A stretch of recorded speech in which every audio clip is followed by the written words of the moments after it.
Chairman Lucas, Ranking Member Lofgren, and distinguished committee members for the opportunity to testify today before this panel.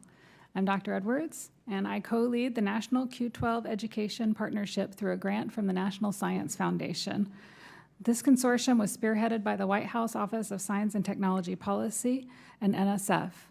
I also co-lead education and workforce programs for one of the NSF Quantum Leap Challenge Institutes, Hybrid Quantum Architectures and Networks, and that's at the University of Illinois, University of Wisconsin, and University of Chicago.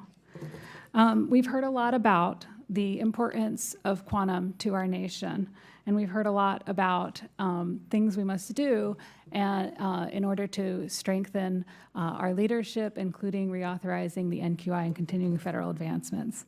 It's really amazing what we can do today with quantum, and I'm just so excited to talk about it because it's one of my favorite subjects. For success in the long term, we need to invest in programs that significantly expand the participation of teachers and educational institutions across the country. And I really appreciated the opening remarks by the chairman and by Ranking Member Lofgren. This approach recognizes that scaling the quantum workforce relies on empowering educators as mentors, role models, and ambassadors.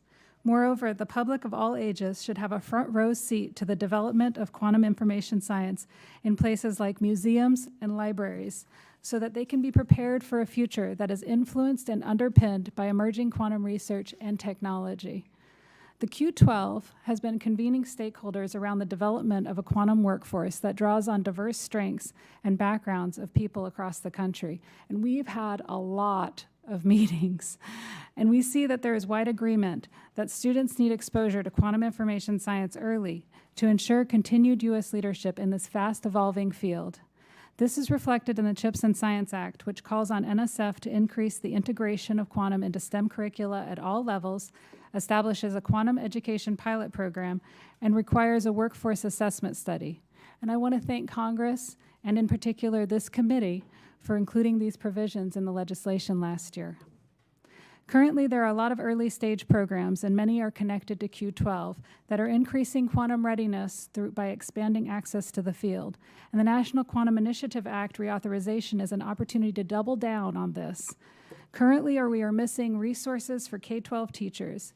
At higher levels, and Dr. Tahan mentioned this, educators broadly need cutting-edge labs to teach the next generation and provide upskilling for the current workforce.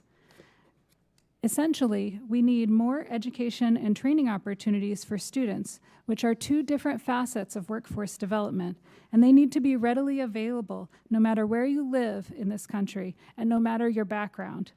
And this is important for addressing the persistent lack of diversity across quantum-related fields, as this contributes to severe shortages and limits our competitiveness as a nation.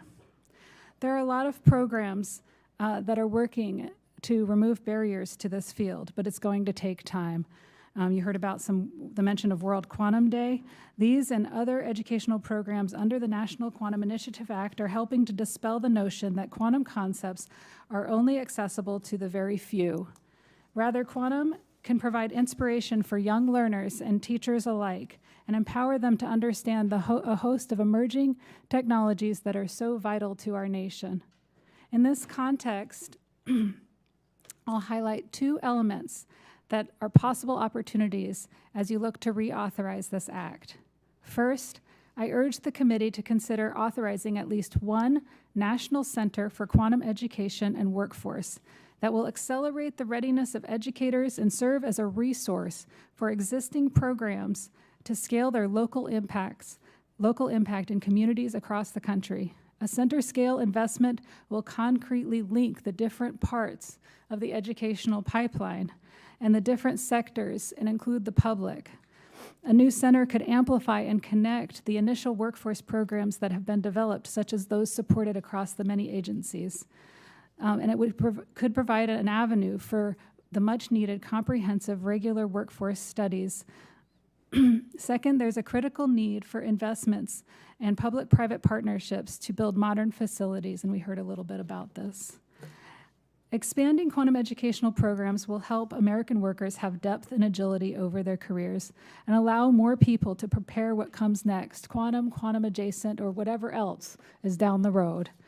And I want to just take a moment. I know I'm at my moment at time, but I want to take a moment and say that, I was reflecting yesterday on the National Quantum Initiative Act.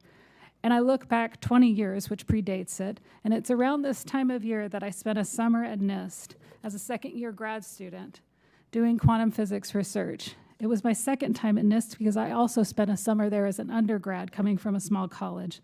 These experiences and the teachers who guided me have been integral to my path into quantum and my career today.